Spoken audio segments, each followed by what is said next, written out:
Welcome. I'm Sebastian Mahfood, and you're listening to WCAT Radio, the on-air wing of En Route Books and Media, bringing you the dulcet sounds of Catholic wisdom.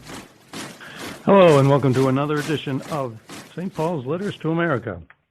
I'm your host, Ray Gerard, along with your co-host, Bob Hennekeys, a diaconate candidate. Well, I'm more than a candidate. You're in the program. In the program is correct. And just instituted as a candidate. It takes 5 years, and after 2 years, they instituted us just a little time ago. We had a wonderful time with the bishop, and he allowed us to enter the program. And so it's been a neat and wonderful fall and winter so far. So today, we're here for another edition of St. Paul's Letters to America, which is the program that imagines, what if St. Paul were alive today? What if he were here to write a letter, not to the Ephesians, the Colossians, or the Romans, but to Americans? What would he tell us? Well, we think we have a pretty darn good idea of what he would tell us. And we're going to give you a letter based on that idea in just a moment.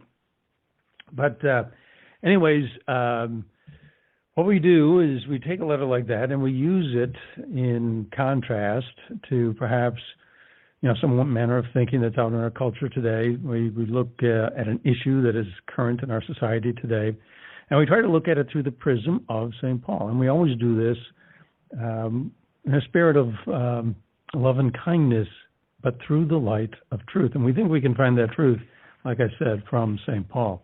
Now, today, the social issue that we're going to be looking at involves a little incident that happened in Ohio. And apparently there was a set of parents, and they had a little child with some very rare disease, and they're trying to raise some money to defray some of the medical expenses to, serve this particular child with some medical care. Apparently the prospects for this child's survival are not terrific. People with this disease, children with this disease, as I understand it, rarely live past the age of 2. And so it's obviously a long shot that these parents are engaged in, but nonetheless, they're fighting for their child. And as part of their effort to do that, they started a GoFundMe page. And they apparently, posted a little sign out in some kind of a public square, just a little sign in the ground, sticking up out of the ground, and mounted it on some kind of a pole. And it was announcing, basically their efforts through this GoFundMe page. Well, somebody took the sign down, and they put up a different sign instead. And the new sign said, quote, "Stop asking for money. Let the baby die. It's called Darwinism. Happy holidays," close quote. That was an actual response that somebody took the trouble to actually put onto a sign. They actually took the trouble to take down the existing sign and put that one up in its place. So we're going to be looking at why somebody could do that. What is it in our culture today that would allow somebody to basically, just eliminate or just ignore any kind of, human compassion and feel the need to express their Darwinistic, based ideas and feel that it was necessary to tell the parents that. And we're going to consider in this effort the following letter from St. Paul.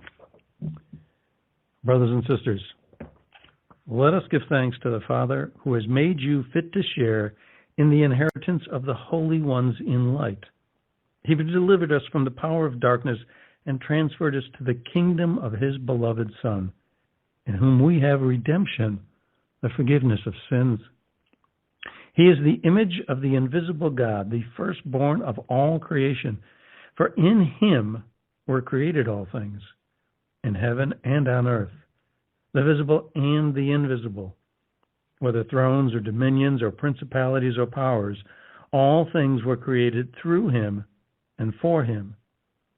He is before all things, and in him all things hold together. He is the head of the body, the church. He is the beginning, the firstborn from the dead, that in all things he himself might be preeminent. For in him all the fullness was pleased to dwell, and through him to reconcile all things for him, making peace by the blood of his cross. Through him, whether those on earth or those in heaven. So why that particular letter from St. Paul? That is an excerpt from a letter that St. Paul actually wrote to the Colossians. But it is the very same thing that Paul would write to us today. He tells us truths. And this letter that's come down to us that we can read today, that was originally addressed to these people called the Colossians, contains a truth that is the same. It was the same then as it is today. Paul would still write the very same thing that he wrote to them, to us today. This letter to the Colossians could just as easily be entitled A Letter to the Americans. And if this letter was given to the Americans, would we listen? What could we learn from it? What should we take from it? Well, first of all things are created for Christ, in him, which is a mind-blowing kind of concept.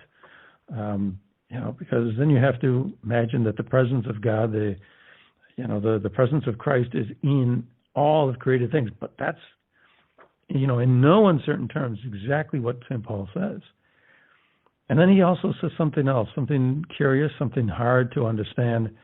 But he says that he reconciles all things. He makes peace with all things through the blood of the cross. So, two predominant ideas. One, an idea concerning creation. Two, an idea concerning peace. And those very same two ideas are contained in that sign that this person put up when they took down the GoFundMe sign. There's an idea of creation in there that comes through Darwin, not through God. There's an idea in there of the relations between people that is not based on peace. It's based on confrontation and conflict. It's based on, someone telling somebody else what they need to think. That's not peace.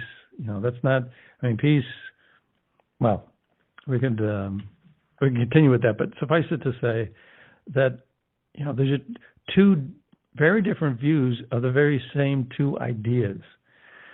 So that's our starting point. So why would somebody put up a sign like this? You would think, number one, they didn't have peace in their heart. But why is it necessary? Why do this? Well, it seems that this person has an idea of Darwin, and that was important to this person because he only had a few words that he included in his replacement sign, and very notably, he included Darwin. So has Darwin contributed to the way that we think about other people today, the way that we interact with other people today? Has Darwin really had that much effect on people today? And the problem is, as people of faith, we can't talk about Darwin. We can't talk about evolution. If you, even in the slightest way, challenge the notion of evolution, you're like William Jennings Bryan in the Scopes trial, and you look as silly as if you were a monkey yourself. You have views that are equivalent to those of a Neanderthal, not part of the modern world, not part of an educated culture, not part of a society that has the benefits of science, which ancient peoples did not. You're backward. So we are reluctant. We are scared to even, in the slightest way, challenge notions of evolution. But do we have to? Because if we don't, are we left to live in a society where, these ideas of Darwin go unchallenged to the extent that we end up with people making these substitute signs like this one? Will it actually lead, if we believe in Darwin, will it actually lead to more conflict in society? Can we actually make that case? And if in fact that's true, are we just simply going to have to live there? Or is it possible to even challenge Darwin? So we're going to talk about some of those things today. I think one of the things I think of, Ray, when I read this story and as we talk, I have to feel a sense of a lack of love for this individual that put the sign up. As a parent, I can't help but think of the many times something would occur and my overwhelming sense of love for my children in compared to what might be going on or what might be done completely swamped it. If for me, I love my children, but they're not perfect. Thank God, because I'm not perfect myself, but my children are wonderful, but they make mistakes. And to put up a sign that says, if you're not good enough, if you don't make the cut, stop it, let the child die, and go on in a different direction, no parent could ever come close to feeling that way. You would do whatever you could. You would go to the ends of the earth to take care of your child. So my thought is that there is no basic love in a person that could put a sign up that says, let the child die. It's got to be that lack of love, because any parent that has ever seen their child suffer or struggle always wants to do the best by them and always will.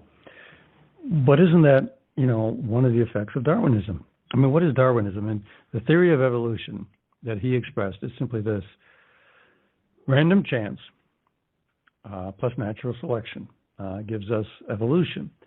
Well, that's it's a random chance. You've got, different molecules and, chemical elements just, accidentally combining to perform, different, parts of, animals, different, parts of biological animals, different organic life forms.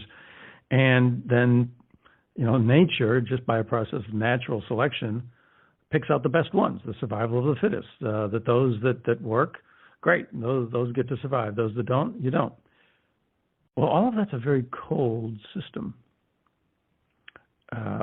There's no warmth there. There's no love there. It just happens. It's accidental even. So if people are simply the results of random chance, well, why wouldn't then why would you have love for your children? I mean, Bob, you're talking about, you have love for your children and you do anything to save your children. Well, why? If we're all just simply, the byproducts of some accidental process. I mean, we're nothing then, really. So maybe we can, begin to understand how this happens. But let's dig a little deeper. So to do this, I want to refer to Richard Dawkins. He is a biologist by training. He has a specialty in animal behavior. He's a staunch defender of everything Darwin. He is probably the most preeminent atheist in the world today, has been for some time. Renowned Cambridge professor, supposedly, a man who, is quite educated and quite capable of discerning things that are true versus things that aren't. I mean, using his scientific, prowess and talents and skills that he's learned. And what does he come up with? Well, famously, he wrote a book that a lot of people have referred to called The God Delusion.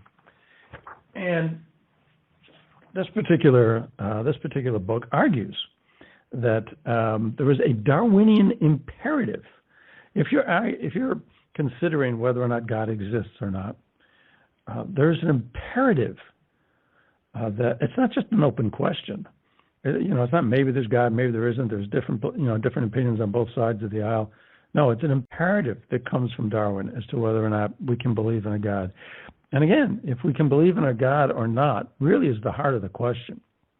Because if there is a God, doesn't that change maybe the thinking, or at least, some of the considerations, some of the factors that somebody would have to review before they posted a sign saying, let your baby die? Wouldn't that maybe change things a little bit? Anyways, so Mr. Dawkins, in defending this Darwinian imperative, says some interesting things. He talks about,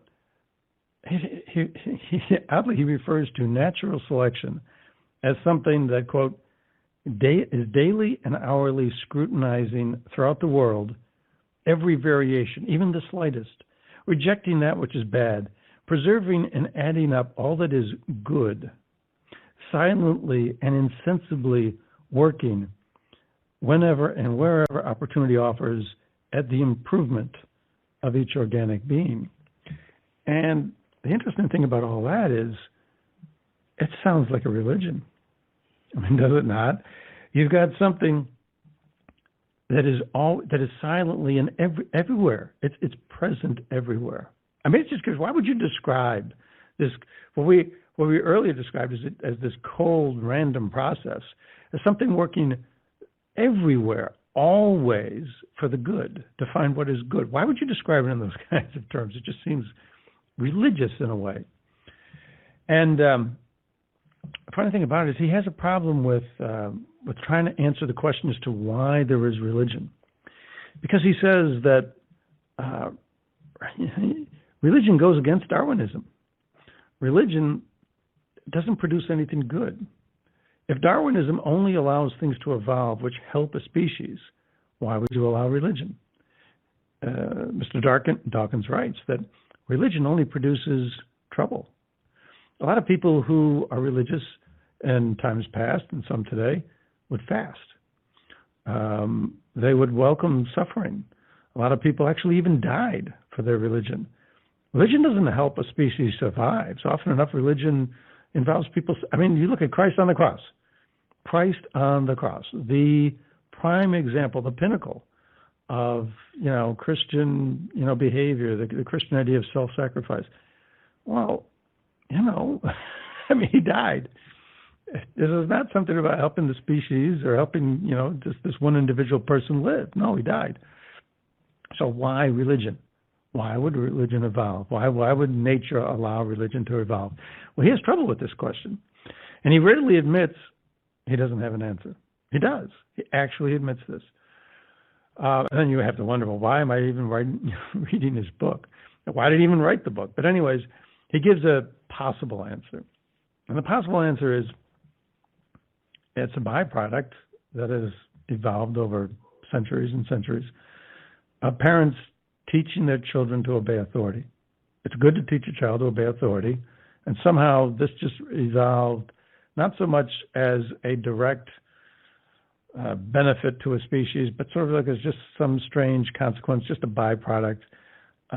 He readily admits that this is just an example of an answer. He doesn't know really what the answer is, but it just goes to show some of the problems he has explaining why there is religion. So, but the funny thing about it is he talks about evolution as being greater than psychology. It is preeminent. It is superior to psychology, the psychological sciences. It even surpasses neuroscience. It's better than, it's greater than the social sciences, politics, the study of social interaction. Darwinism can explain all kinds of things. It can surpass all of these other sciences. It is the preeminent science, and yet it still can't come up with an answer as to why there is religion. So it's curious. It's curious.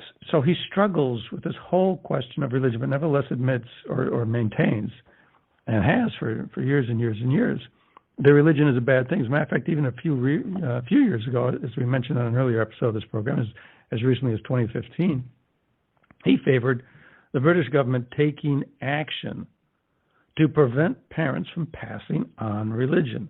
The government, should interfere in, the most intimate, personal family situations.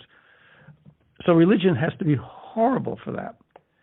And he can't even explain or come up with an answer as to why it even exists or what So that's all very curious for this champion of Darwinism.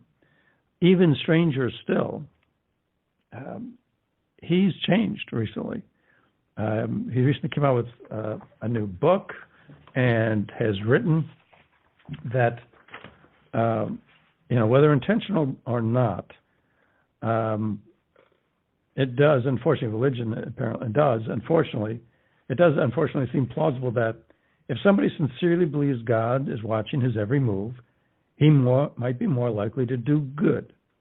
I must say that I hate that idea. I want to believe that humans are better than that. I like to believe that I'm honest, whether anyone is watching or not. However, now he thinks that, we might need religion. We might need benign Christianity in order to help people behave well. Well, if that's the case, then would Christianity perhaps have helped someone behave better? That person who posted a sign telling other parents that they could they should let their child die. Would it have helped them maybe feel a little bit more compassion towards another person? So, this is where, Darwinistic theory gets us. It can't come up with a real good explanation as to why we even have religion. It doesn't believe in religion, but it believes that, well, maybe we ought to keep it anyway, because it might have, and I guess maybe this is fitting, pardon that pun, but it's fitting that we do have religion, because it will help us survive a little bit, help us behave better towards one another. As you're talking and as you're reading this, one of the things that strikes me as very funny is he believes biology and the theory of evolution to be more important than anything else. And that's not abnormal. Folks feel that wherever they're at, they believe that they are the best and the brightest. And what I think religion, at least what it tells me, is that God, the true God, is the best. And in fact, it's not us and what we want, but it's all about what God and what he wants and what he desires. And when we take our own ego out, we check that at the door, and we begin to ask ourselves, what should we believe, not based on what's best for us, but what is best for God and his desires, then we can really truly work with one another to work towards a more common good.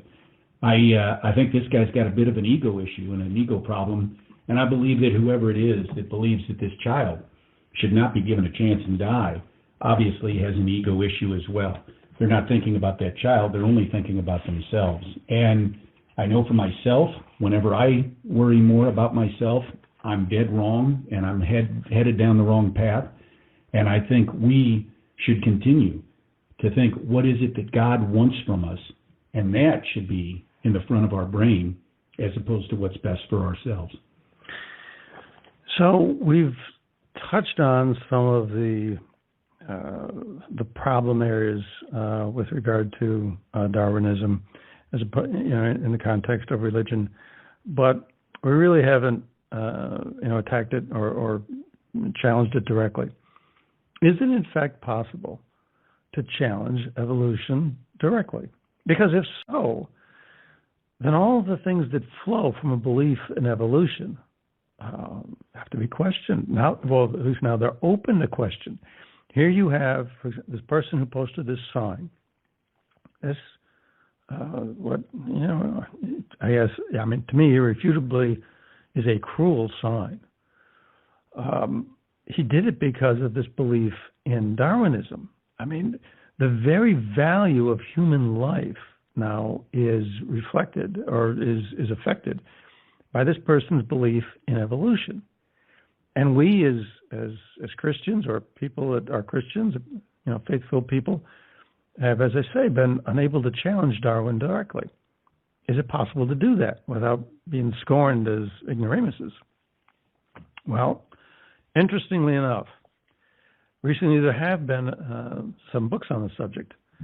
In 2009, there was a book called The Deniable Darwin and Other Essays by David Belinsky. In 2015, there was a book called Debating Darwin's Doubt. It's an anthology by David Klinghoffer of various essays. But what he's talking about was a book that came out 2 years earlier called Darwin's Doubt. It came out in 2013 by Stephen Meyer. Now this is, this makes some very dramatic, not only claims, but actual revelations, if you'll allow me to use that word. And And basically what he explains is that Darwin's whole theory of evolution is still acceptable today on a scientific basis. This book by Mr. Meyer, Darwin's Doubt, looks at Darwin, challenges Darwin's theory of evolution on a purely scientific basis. And he makes two main arguments. And one is that evolutionary theory has still not been able to explain what's called the Cambrian explosion. So the Earth has been around for 4.5 billion years. For all of our historical record, we've had these very base life forms, mostly single-cell organisms, until about 500 million years ago.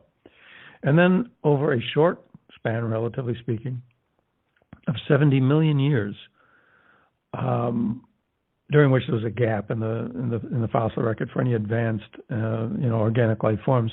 All of a sudden, after the end of that short 70 million years, now we have all of these advanced animal forms. And the question has been, whether or not evolution can account for this dramatic change from the most basic life forms to these very advanced life forms in really, relatively speaking, a very short evolutionary time period.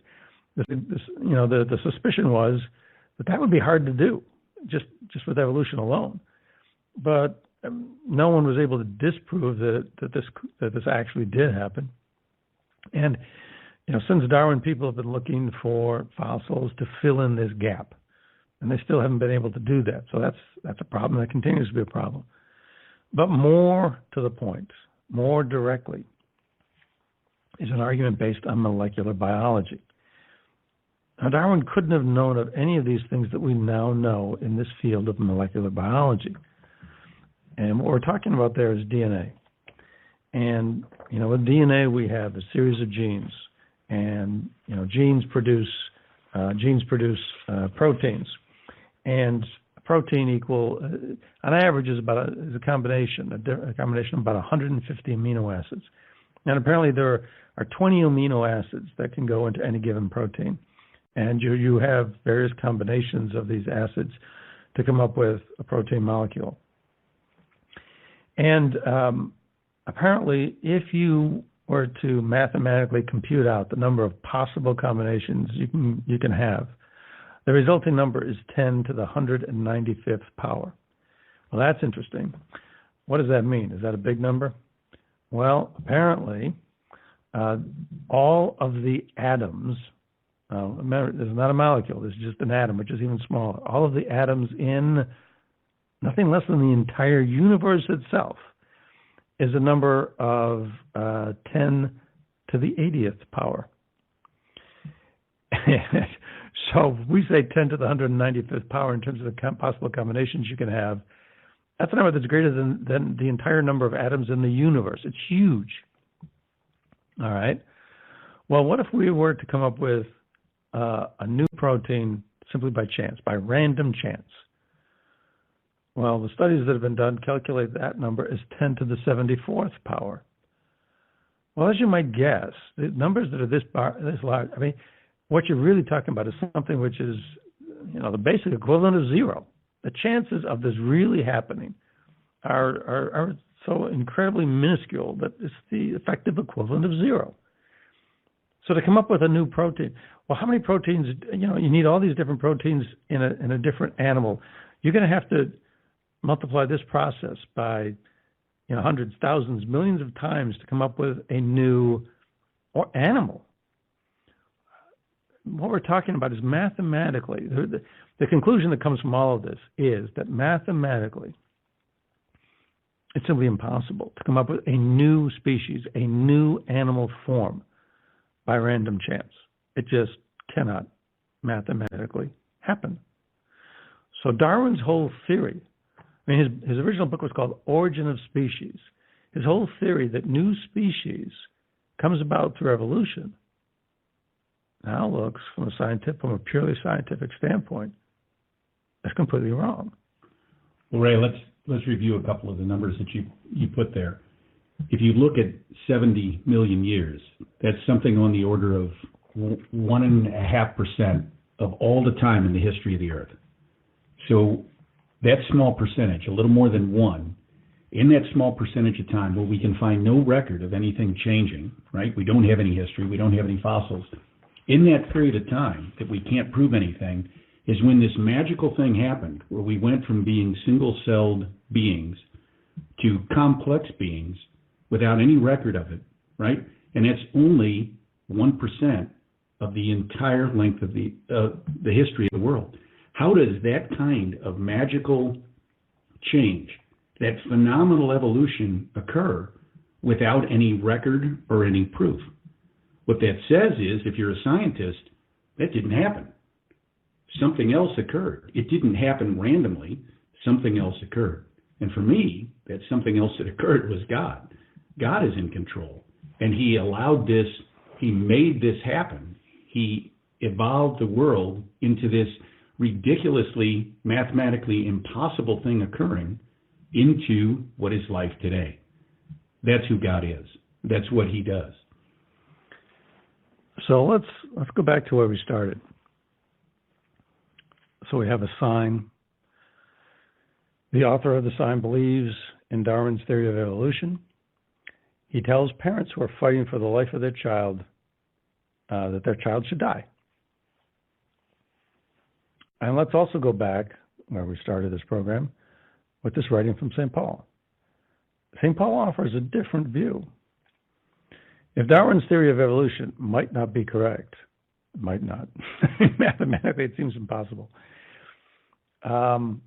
what is the answer? What is possible? What's the answer instead? Well, St. Paul gives us one. He said things were created for Christ. Everything, the invisible and the visible, everything, heaven, earth, everything was created for Christ, through Christ, in Christ. That Christ is the reason for everything. What also does he tell us? He tells us that Christ died for us, that he died to reconcile us to God, making peace between us and God by the blood of his cross. What does that mean? Well, one thing it means is that Christ loves us. If everything was created through Christ, Christ, shares, has a co-authorship role in the creation of everything. He is, at least in part, the creator, and he loves us. Our very existence, the existence of everything, is tied to a creator who loves us. All right, take that worldview and put it in place of the Darwinistic worldview. Would the author of the substitute sign, have the same would he still have an outlook that would allow him to write the sign that he did, telling the parents the child should die? And if that person who wrote that sign is only one person in the 300 million people that live in this country today, if the theory of evolution, that this faith, we said before that, Dawkins writes as if he's writing about a religion of his own. And mind you, not only did he write, the passage that, I quoted earlier, but he wrote another passage, talking about uncertainty. Now, remember now, Dawkins doesn't have an answer for why there is religion. He admits he has no answer for why there is religion. But he says that shouldn't stop him from believing that, religion is not true. He says uncertainty as to details doesn't, nor should it, stop Darwinians from presuming with great confidence. So, here you have a scientist saying, okay, what he can't prove scientifically, it doesn't matter. We can still not only presume something, but we can presume with great confidence. I mean, how is that for mental process for somebody supposedly a champion of the scientific method? Is it not simply the equivalent of taking something on faith? You're trying to come up with a system that is better than the religious system. And you've got one based on faith as well. But it's a faith in what? It's a faith in a cold world that has no love. It's just based on random chance. There's no purpose to us. There's no purpose. There's no grounds for any kind of morality. So if this person who wrote this substitute sign believes in this, and Darwinism, at its core, as an explanation for the origin of species, the title of Darwin's book, if its usefulness as a theory for that, the origin of new species, is wrong, then the foundation for everything that flows from it is wrong. In the law, I'm a lawyer by training, so in the law, there's we have a doctrine called the fruit of the poisonous tree, and it's in criminal law. It exists in criminal law, and if you commit an illegal search, then without a good constitutional basis, for searching someone's home or car or something, where they have an expectation of privacy, and you recover some evidence that indicates some kind of criminal activity. Problem is, you got it improperly. The evidence becomes the fruit of the poisonous tree, and courts reject that evidence. You cannot use that evidence to prosecute somebody. Well, if Darwin's theory for the origin of species now mathematically is not possible based on what we have learned in the field of molecular biology, then what are the fruits of that poisonous tree? Does it not seem like it's a poisonous tree when someone can tear down somebody else's sign, pleading for help, for the most compassionate of things, the saving of their little baby child who is sick and needs help, and instead we come up with, your child should die. Your child should die. Is this not the same kind of thinking that supports abortion? How can we not, why can we not care about those children? Why, there's a trial that was recently taking place in California about a guy who did these undercover videos, David DeLayton, of people who are selling human body parts, baby body parts. The stories are gruesome and grotesque. We reviewed them a little bit on an earlier program. I won't go over them again, but they're horrific. What can justify this? What can allow people to do these types of things?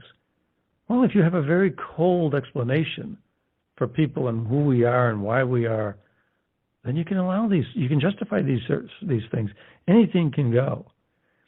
But if, in fact, the foundation for all of this is wrong, then maybe our thinking about all these questions, including abortion, is wrong.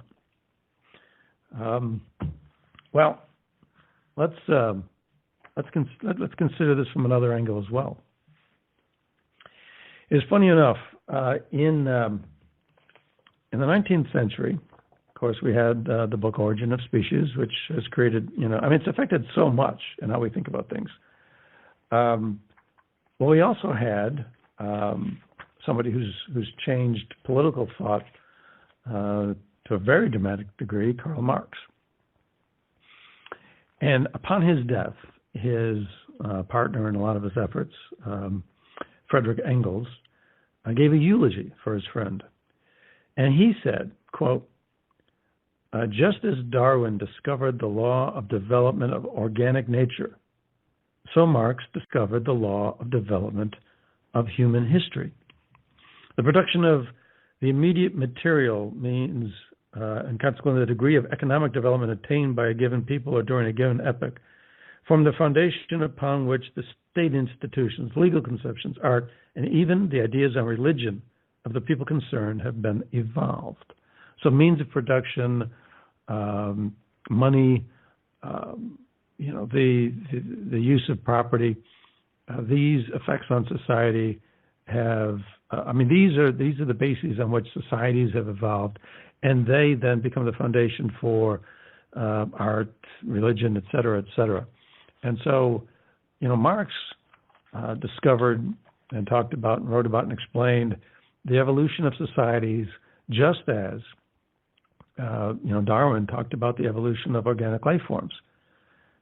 So we have this combination of coincidental combination of ideas at the exact same time from different angles of human existence. One, our very existence as physical beings, and one, are the organization of individual beings into society. Basically, all of human life now is being explained by these two philosophical schools, if you will.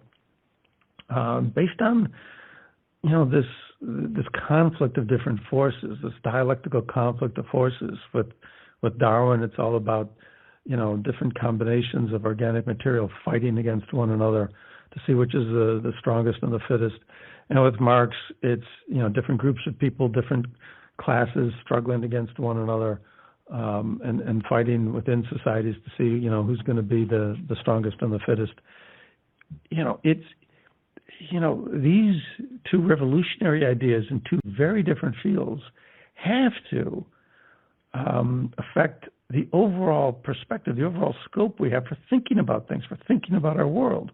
This is both of these things that entering into our history at basically the same time have to have a large effect on how we think about the world, and that's in fact what we're living with. Now there is a cardinal from Africa, and his name is Cardinal Robert Serra, and he in fact is the prefect of the Congregation for Divine Worship and the Discipline of the Sacraments. He wrote a new book, or a book lately called The Day is Now Far Spent. And he looks at our Western society, the product of more than 100 years of living with these ideas of Marx and Darwin, and he looks at our Western society from a very different cultural background. His background is African. And he's able to, from a distance that we don't have, he's able to look at our way of thinking, our very way of thinking. When you're a tree within the forest, it's hard to see the whole forest. So how are we going to be able to look at our manner of thinking about things? Well, he can't, because he's outside our forest. And when he talks about Western people, he says some very interesting things. One is, he says, we have a refusal to accept gifts. He says we consider it contrary to the dignity of people to accept gifts. In the Western culture, we want to be self-sufficient. We will earn our own money. We'll go out in the competitive marketplace, and we'll support ourselves. We'll earn our own living. But you're not going to take handouts from other people. Well, in Africa, often enough, you have to. He says that this produces this whole idea where even human nature now is being opposed, because that's a gift. And what's he talking about? Well, he's talking about transgenderism. That, the gift that we have is male and female. Even in Western culture now, we're rejecting that. We're teaching children, as we've talked about on this program before, as early as first grade, that there is no such thing as boys and girls, and that we can decide whatever we want to be. Even the very gift, of gender that we have when you're born is rejected. It's rejected unless we create it, unless we make it, unless we decide it. It's not real. We don't want it. So he sees this. He sees this in terms of that we reject gifts. Also, he talks about that we have a refusal to be a child. We want to consider ourselves as being very large, very, very, very powerful. We can do anything for ourselves. Far be it from us to think of ourselves as a child, as children of God, as being something so small and powerless that we need a God, that we can actually build our own salvation for ourselves. And of course, when you're talking about guys like Dawkins and so forth, that's exactly what they believe. We can build good societies.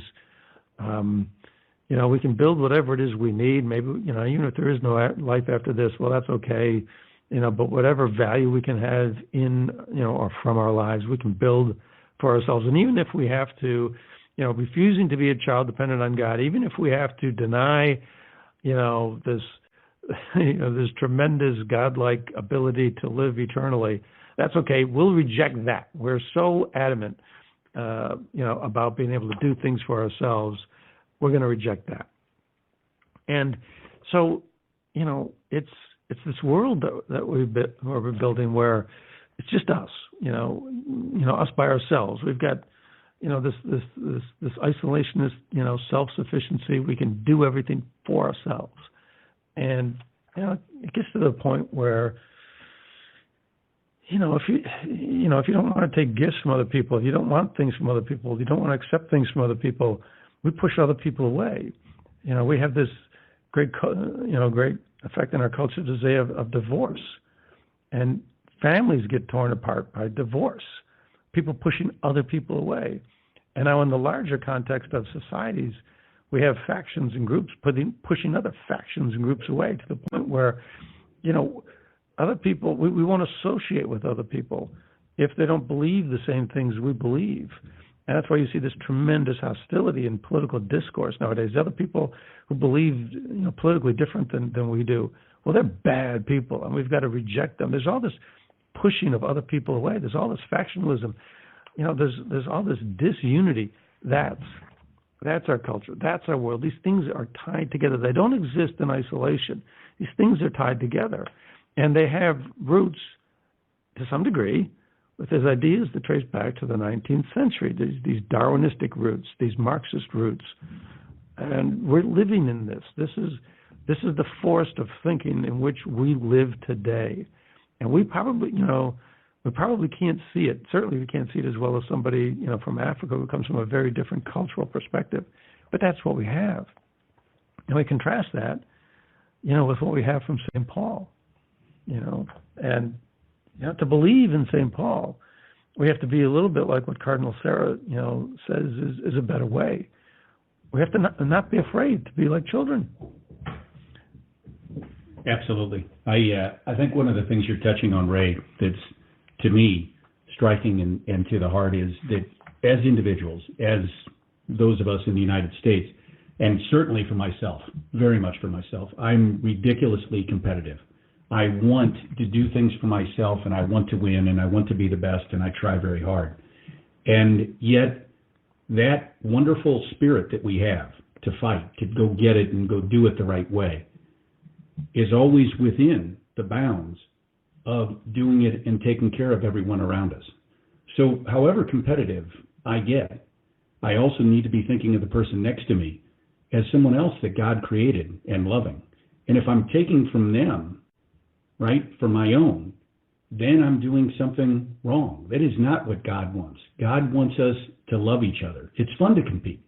It's fun to try. It's fun to, our system is built for that and certainly acceptable until we start smashing somebody else for our own good. And we can't miss that. We can't miss the importance of the love that we share for one another. It's got to be there. And if it is, then the game gets more fun. If you're competing and still loving the person next to you, then you've really won the battle. If you're competing only so that you can be the best and everyone else is below you, then you've missed the entire point of the competition. Yeah. And that's so true. And part of it, this idea of competing involves the idea of trying to better ourselves. And if you believe in that, you have to also believe in bettering your very self, which of course Catholicism teaches. With its emphasis on growing, your virtues, growing your virtuous conduct, virtuous tendencies, improving your very self. I mean, that's competitive in a way. It means you're struggling competing with, yourself. But it's from a very Christian perspective because it's for the benefit of doing good for others. I mean, it's oriented. It has an orientation that is based on being good to others. It's not. I mean, you don't try to grow your virtues because you want to get things for yourself. You want to accumulate more things. It's not from increasing your own pleasures. The virtues are usually hard because you're denying your own pleasures. So there's all of that as well.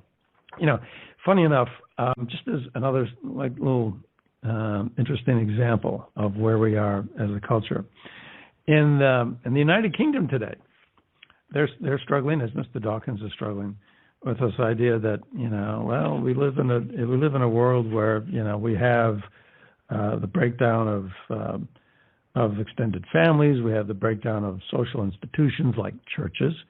So we have the loss of religion. We have a loss of the love and the inclusiveness that you can find in a family. We have this problem of being more alone. Well, of course, loneliness is going to come when you believe in this theory that we all exist by random chance. It's all very cold. There's no creator. There's no God. There's just random chance. We're just these biological byproducts. It's a very cold kind of existence. Well, you're going to feel kind of lonely, I would think. Anyways, in Britain, they've got this new idea of how to combat loneliness. They've created a new position called the Minister for Loneliness. This is how we're going to solve. So instead of God, we have St. Paul telling us that the universe was created for Christ and that he loves us so much he's going to die for us. And in place of that, we're going to have a government minister. I mean, are you going to be lonely? If you believe that there is a God who created everything and he loves us so much he was willing to become human and die for us, I mean, can you ever really feel lonely? But that's okay. If we don't have that to fall back on, we're going to have a government bureaucrat, the Minister for Loneliness. Well, that'll fix things, right? Well, they've got some new ideas. The Minister of Loneliness and that whole department is coming up with some new ideas. So now there's going to be increased government funding for quote-unquote friendly benches. Friendly benches. They're going to have more benches in parks, I suppose, or whatever, in public places. And they're going to have more government grants for board game clubs. So this is, we're not going to have God. We're not going to have purpose. We're not going to have a meaning to the universe. But we're going to have more board games. Does any of this sound, just silly? It sounds absolutely silly and ridiculous. And I think if you just, for 5 seconds, think about what Jesus is telling us, loneliness goes away. And that is that at any point in time, wherever we are, whatever we're doing, all we have to do is close our eyes and pray to the creator of the universe and be completely locked up and in touch with him. Loneliness disappears. If we can really truly give ourselves and pray to God and just ask for his love and his compassion, which he wants to give to us anyway, just close our eyes. We are with him, and we are with all the others that believe in him as well. And I don't think we need a bench or a monopoly board in order to solve this issue. What we need is just the love of God and accepting it. We don't even have to do it ourselves. All we have to do is accept God's love, and he is reaching out and wants to bring that to us all the time. If you don't have that, you can really feel lonely. If you don't have the creator of the universe right there with you, you certainly can feel lonely. And with him, we can feel nothing but joy. So if we go back to our letter to the Americans, originally it's the Colossians, but we can restyle it, letter to the Americans. St. Paul talks about giving thanks because we are entitled to the same inheritance as the holy ones in light. The holy ones in light. We can share that inheritance. You feel lonely? How about after this life, you have that inheritance? You can become part of a group. Maybe you won't play Monopoly or some board game, but you're going to be among holy ones in some blinding kind of light. When they described, what the transfiguration was like, the light that is just so pure, it's more powerful than the sun. That kind of light, from that kind of pureness, from that kind of pure love. And we can not only be in that light, but with so many others, these holy people that are there. Just thinking of that, whatever kind of loneliness you're suffering in this life, and you've got that to fall back on, whatever. whatever problems you've got, you can sustain them. This is the message that St. Paul wants to give us. That is a message that, if we in America would listen to, and we in America would not only listen to, but share. That's important too, to share with other people. Wouldn't we feel better about ourselves? I think, Ray, for a second, if you consider what is the ultimate loneliness, to me, hell is choosing to separate ourselves from God and ultimately being lonely for the rest of eternity. We are without God. And that's what our life is about, is to choose Him and choose His love. And the ultimate in loneliness is to say no to God and spend the rest of eternity away from that light, that brilliance, that love, and really then be lonely forever. I don't think we should think about the negative side. I am very much a positive person and think we ought to think about the love of God attracting us, not the fear of what being without God is all about. But that would be the ultimate loneliness, to be completely void of that love that He brings. And I, for one, although I make 100 mistakes a day, do my best to try to continue to find and follow God and follow that love and be with Him and look for that wonderful spirit of eternity to be with Him forever. Just a wonderful thing. So we need not be ashamed or fearful of challenging challenging the foundations of evolution, that on a scientific basis, the foundation for evolutionary theory as an explanation for the origin of new species really doesn't hold up anymore. Nor, and more importantly, should we be afraid to challenge the ideas that flow from a belief, a religious belief, an unwarranted belief, and everything that flows from that kind of foundational theory. So when society evolves to be more cold and cruel, when society evolves to the point where we can discard life and the value of life, we should not be afraid, and we need not be afraid to say no. Instead of looking towards some evolution of, progression towards the future, all we need to do is look back.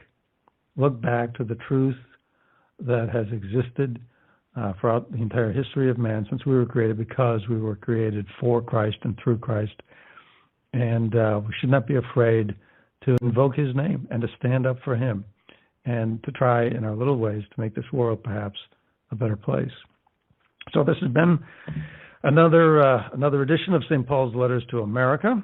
We hope that you found some of it interesting, insightful perhaps. Perhaps we've brought enlightenment to things you may not have necessarily heard of before. So we hope that it's been beneficial. We're glad that you joined us. We hope you will join us again.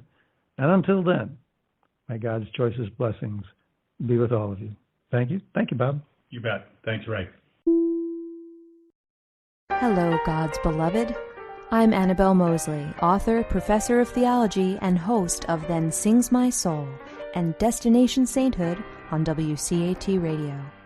I invite you to listen in and find inspiration along this sacred journey we're traveling together to make our lives a masterpiece and, with God's grace, become saints. Join me, Annabelle Mosley, for Then Sings My Soul and Destination Sainthood on WCAT Radio. God bless you. Remember, you're never alone.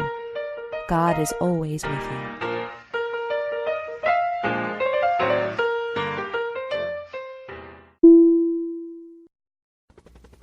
We hope you enjoyed the program and will join us back for another show on WCAT Radio.